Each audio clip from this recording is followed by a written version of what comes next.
My name's Elizabeth Debicki and I play Jed in The Night Manager. The script, the caliber of the writing was so incredible. It just instantly drew me into it. And I think when you're working with something that's based on Le Carré, you know, the sort of thriller aspect of it is riveting to read. And I also just fell in love with the character. And of course, having someone like Susanna Beer directing was just, that combination was diabolical. I just had to be involved.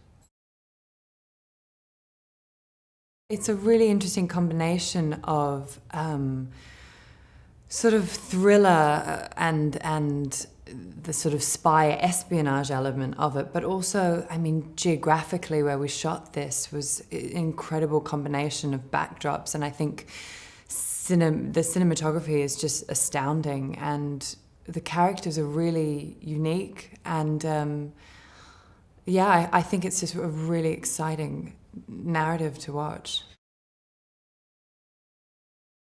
Jed is Roper's mistress, girlfriend, lover, partner in crime. I think Jed's, you know, for want of a better cliche, she's a bit of a swan. She's kind of very, very serene on top and desperately sort of paddling underneath. I think what's interesting about Jed is watching the creation. You know, she's self-made, and she's not unlike Jonathan Pine in the sense that she's a chameleon, and she adapts to whatever environment she finds herself in. What's underneath is that person that we see is actually not at all the Jed in reality, and in fact she's come from a completely different background and certainly not from money, and she has a lot of skeletons in the closet, but she you know, at the beginning of the story, has no intentions to confront them whatsoever. Well, Richard Roper is described in the novel as the worst man in the world. And he's a billionaire arms dealer. And what's interesting is, because he's played by the one and only Hugh Lauri, it's an interesting and sort of incredible combination of charisma and darkness. Jonathan Pine is the ultimate mystery man. I think when we first meet him in the series, he's sort of has a neutrality to him that's a survival mechanism. I think he doesn't really know who he is anymore because of his past and the trauma he suffered, and I think that he's in hiding. He's really a recluse. And throughout the story, I suppose the journey that he takes, it forces him to confront himself and things he's been repressing, and find out really who is Jonathan Pine. I mean, that's what everyone wants to know for the entire show.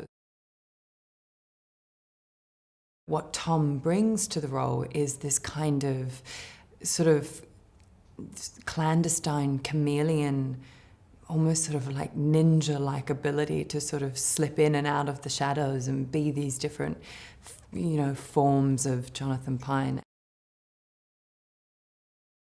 Working with Susanna, it was such a dream, and she really is ruthless in what she asks you to do as an actress, and that kind of relationship that we developed as actor and director was really incredible.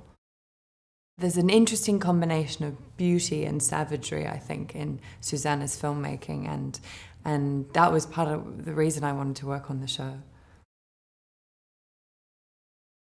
I think what's interesting about Le Carré's characters and the way they've been written in the script as well is they're so morally ambiguous, and they all exist in this really sort of murky grey area of you never really know what side anyone's on and what they're trying to achieve, and everybody's got such a different agenda. And I think when that all comes together, it's really electric to watch.